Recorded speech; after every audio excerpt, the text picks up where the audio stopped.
way. But I think what Jerry and Patty did as well, you can see, is that one of the very first things you have to do is review your mission, right? An extraordinary event or time like this is when your organization will be defined.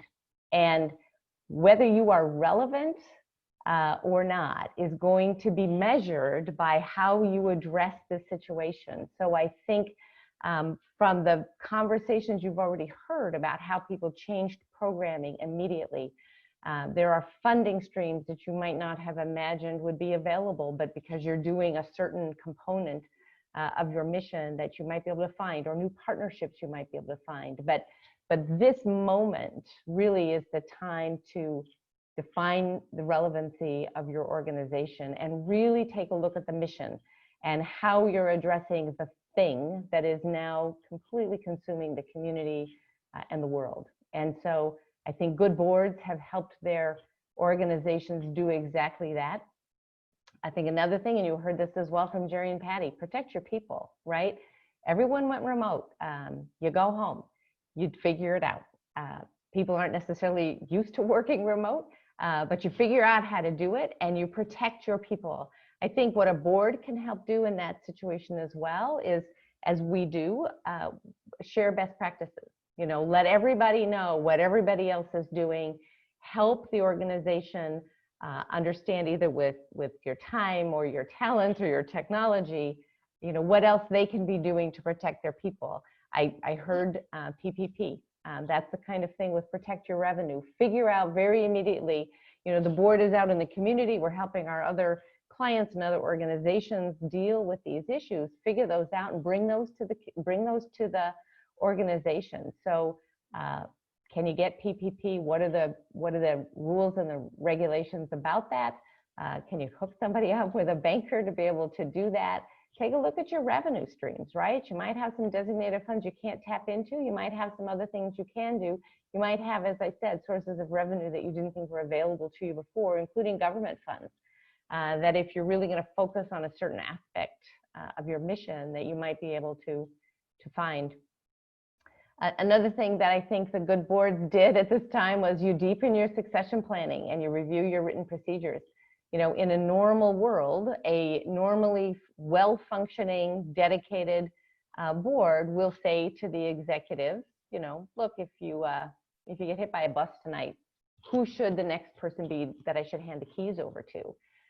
Now we're in a situation where you have to say, all right, if your whole executive team is on that bus, now who do I turn the keys over to, right? I mean, we have a situation where an extraordinary number of people could be lost to an organization at the highest levels of the organization. So you have to look deeper than you've ever looked before. It doesn't have to be a plan that you publish very hard, but you should make sure that your board sees who the people are within the organization and what the expertise is, that if something happens to the very key leaders in the organization within a very short period of time, you'll know how to function. And same thing with written procedures, exactly that, right? If everybody in one of your departments becomes stricken with COVID, you need to know how that organization was operating. In another piece of my life, I heard about someone who no longer has the people in the organization that can get access to the thing that they need on the internet. You know, you got to write these things down, particularly in this kind of a situation. I think Jerry and Patty also talked about this as well. You got to communicate and you got to over communicate, particularly in a situation like this where everybody has gone remote and is already feeling kind of a little disconnected from the hugs and the attention and the day-to-day communication that you have with people. If you don't have a way to share with people what is going on, they're going to fill that void, right? They're going to figure out what they think is going on, whether or not it's based in fact. And the communication is different. You got to communicate with your staff, you got to communicate with your board, you got to communicate with your funders, you got to communicate with the community. And what I have found during the course of the last 8 to 10 weeks is there's no amount of over communication. The more you talk to people, the more you bring them into your decision making, the more you just tell them what's going on, or actually very honestly say, oh my God, I don't know. Let's talk about this. Even communicating the absence of a decision or the fact that you're still balancing, I think people fundamentally appreciate the honesty and the struggle that everyone is going through. So I would say over communicate. And this last thing, you know, you need your board always to help you look around the corners, to see what's coming up that everybody may not be looking for. Nobody saw around this corner, right? And nobody really has a playbook for this. But the more people that you bring into the discussion, the more people you bring into the dialogue, it's never been more important to have the full board helping the executive leadership in the organization try to see what the corners are and try to look around those. So those were the kind of comments that I wanted to just share in terms of the board's perspective in all of this. And if you go to the next slide, I had a couple things I wanted to say. As you said, Jen, United Way turned on a dime and set up a number of procedures and programs that didn't exist. They didn't exist 3 months ago. And if you look, you know, at the basic model of United Way has been primarily focusing on workplace campaigns in the fall, and then taking that revenue and those monies that have been raised, and then deciding through the course of a year, you know, what the needs are and sharing those with the community and working with our agency partners. And suddenly this happened in March. And so the leadership of United Way said, we need to set up a COVID fund, way out of the time, way out of the calendar. We need to do this. And if you think about it, it was also during UPath's campaign. So, you know, this community is so generous every year. All of these major funds that fundraise, this community just astounds me every year with the amount of money and generosity that everyone shows. So here's United Way wanting to set up a COVID fund during the UPath funding. And so Amy Linder called UPath and said, we think we need to do this. And UPath said, we do too. We think you need to do this. And so giving each other the space and again, the grace to understand the situation, we set up that fund so quickly. And in the course of doing that, between the money that has come in from that fund and then the in-kind services, and as well what we did on this flexibility on existing allocations, United Way will fund an agency for a period of time for a program. And what we decided to do, and the board approved, was to take away the restrictions on those allocations. So all of the agencies that had United Way money coming in for that last quarter of their funding, we took away the restrictions and said, you do you. You do what you think you need to do in this moment for your mission, for which the agencies were grateful for that understanding as well. And so, you know, between the grants and that flexibility and the in-kind services, United Way was able to put about $5 million immediately into the community on the COVID issue. We've set out new allocations to our partner agencies. We found non-partner agencies, people that are working on the mission and the things that need to be done now. You know, the kinds of things that we've done, diapers, lots of cleaning supplies. There was an initial phase where United Way was making sure that all of these agencies had the ability to continue to operate, that they had the ability to provide safe spaces for their clients, safe spaces for their workers, and could address those immediate health needs. And now we've gone to another phase now where we're able to fund some of the need in the community.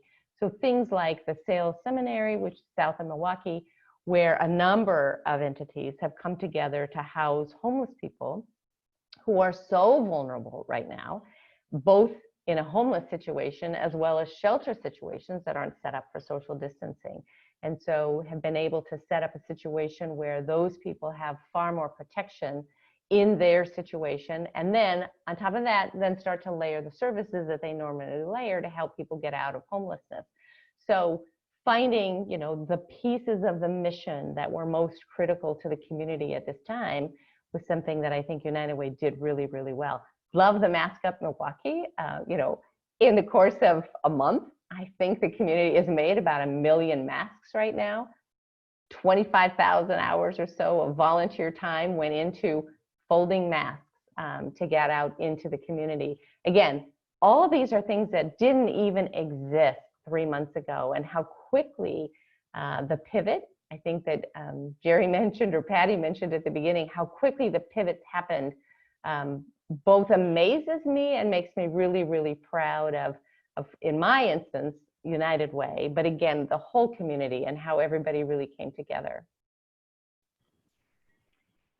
Yeah, Linda, thank you so much. I mean, kudos to you, the board, United Way. I'm still so impressed with the innovation, the creativity. I mean, to your point, so much of this did not exist, and you were able to kind of take, you know, a really forward-thinking approach to this. And so wonderful. I want to do a quick little shout out to Amy Lindner, because I know she's on this, but you had talked a lot about, and even Patty and Jerry talked a lot about the importance of communications, whether it's internally to your donors. I was struck by a piece that I received in my inbox from Amy Lindner, and it was probably the first video that I had seen come out from Amy that really focused on the work that United Way was doing, and so impressed by that.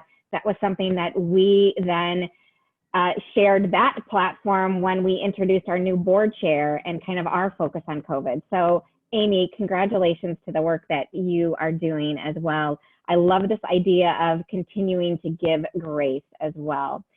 So we have a couple of minutes. We have about 10 minutes.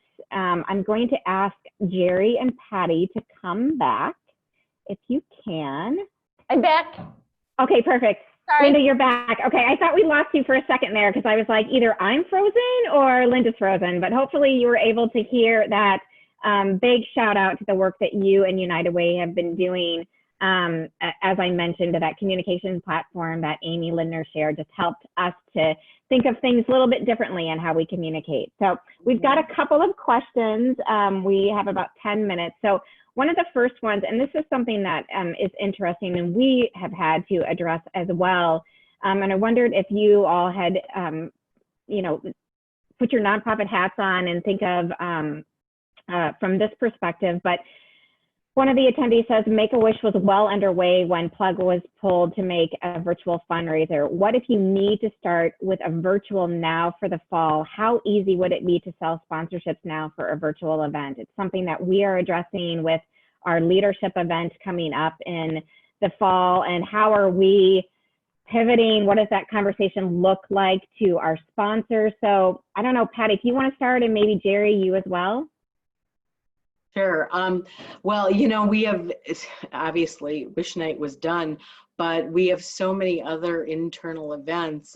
We have one in Green Bay called Gourmet Wishes that usually is in June, and we have put that into the fall in October. But what we're doing is planning concurrently. We have two parallel plans, one for a virtual event, one for the in-person event, but it's actually, there's three, because one, it's going to be a hybrid of, because what we used to do isn't going to work. We know that.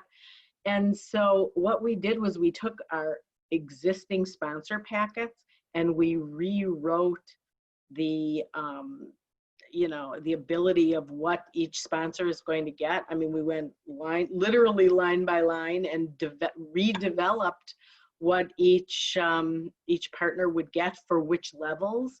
And we have Walk for Wishes, which was August 22nd.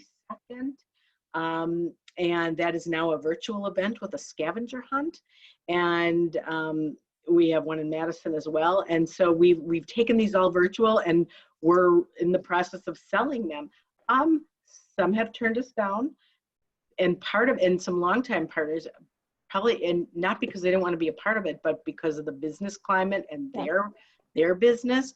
But some have accepted. And, you know, I think everything is going to be done to scale much differently. I mean, I think if we can probably hit 50% of what we used to do, it'll be a victory. That's why I said Wish Night just really blew our minds. But part of it was a lot of the sponsorship, a lot of the stuff was done in advance. Okay. I'm not sure that,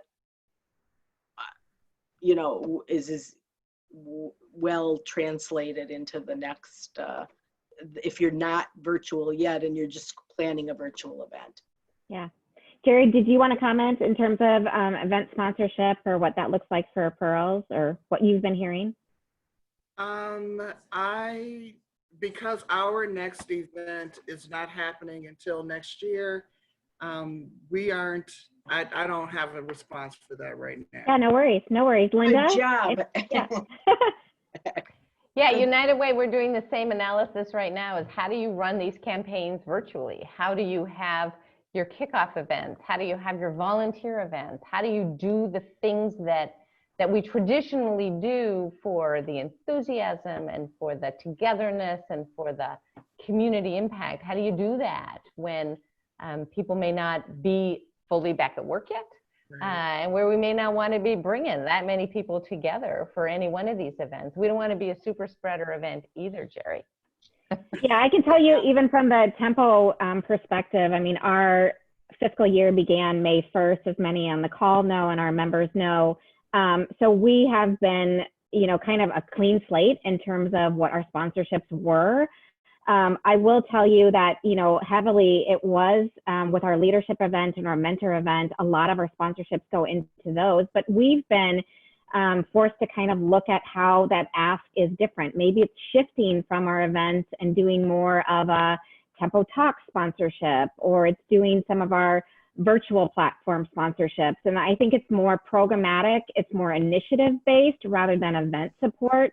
I will also tell you that one of the things that's really helped us is just having those frank conversations with some of our top donors and saying, what does sponsorship look like for you for this year? And they have been so open to us to say, hey, we've had to stop, we've had to pull back, or you know what, we haven't noticed any change. And I think that gives us, certainly when we were forecasting or putting our budget out, I think it's changed like 9,000 times with forecasting for COVID. But I think even just having those dialogues with some of our top sponsors has been really, really helpful. So hopefully that answered the question. The other question that we have from one of our attendees, and I'm going to have all three of you take a stab at this. What have you learned about yourself as a leader through all of this? Linda, I'm going to pitch this to you first. I would say two things. One thing I've learned is that I shouldn't send out emails on Monday morning. Apparently, that is when I have the highest stress level. The week begins again, and I'm dealing with the fact that we are still dealing in COVID and a pandemic. And so I have started not sending out those emails on Monday morning, literally. I get into a much better frame of mind as the week goes by and I can handle things. The other thing that I've learned is that you have to step away. When you're sitting here and your computer is set up at your dining room and it is here 24/7 and you could sit down in the morning and just not leave, you got to still step away. You got to have that routine and that structure of work time and away time. And I'll give a little bit of a shout out for DanceWorks and the fact that Kim Johnson's most amazing bar classes are on Facebook. And if you can step away once a day and get some exercise and do something for yourself, it helps you find a little bit of a better perspective and an ability to kind of settle into the job again with a better perspective. That's awesome. Yeah, I often end some of these webinars with kind of that coping mechanism, but that's beautiful, Linda. That's perfect. So Jerry, what about you? What have you learned? What I've learned about myself is that it is so vitally important that I give myself the grace that I give other people, and that I must take care of myself. And that means walking away or stepping away. For me to give the best that I can to our team, I've got to take care of me. And I have to model taking care of me so that they will take care of themselves. Because when I was in frantic, forget to eat in front of the laptop for all day, everyone was frantic. And so that has been a really biggie for me, learning how to take care of myself as I want the team to take care of themselves and pouring to me like I pour into others. Yeah, that's so important because you obviously want to put the best self, the best you out there. And if the team doesn't see it, that could, have implications and could impact the team. So we do mental health days. I take them, my team takes them. We have to. So it's been part of our culture as well. So thank you, Jerry. Patty, what about you? What have you learned about yourself?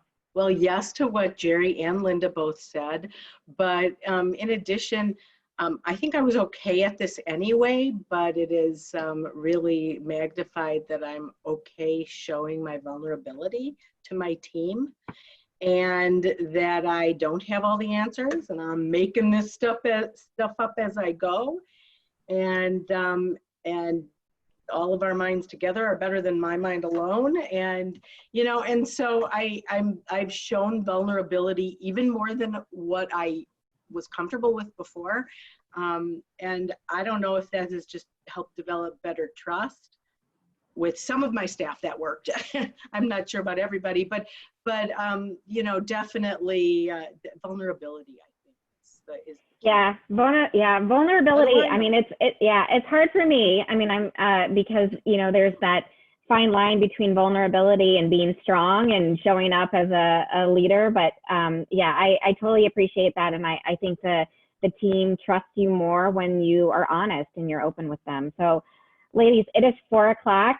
Thank you so much on a Friday afternoon before Memorial Day weekend. I'm going to bring up a couple of screens. Thank you, thank you, thank you. These three wonderful ladies are joining us next Tuesday, the May 26th, for what we're calling our Tempo Talk Backs. It's something that we just started a couple of weeks ago, but we want to continue this conversation. There are so many questions coming in, so I know that there is a lot of interest in continuing this conversation. It's an open, honest, social dialogue next Tuesday from 4 to 5 o'clock. Please join us. Invite fellow members to join us as well. Even if they haven't attended this session, they are more than welcome to continue that conversation. Wonderful Tempo Talkbacks. And then next Friday, the 29th, the future of gathering. Whew, we know it's looking a lot different. How are we salvaging the summer in Milwaukee? So we'll have three phenomenal leaders: Jody Gibson from the Zoological Society, Sarah Mayo from the Wisconsin Center District, as well as Peggy Williams-Smith from Visit Milwaukee, all talking about how we are going to salvage summer and some of the really cool and innovative ways that these three groups are doing that. So join us for May 29th. And then we will begin June 5th at a new time for our Tempo talks at noon as we transition to the summer months. An employee resource group are more important than ever. So this is really a focus on ERGs, and with our Women's Affinity Alliance leading this session on June 5th.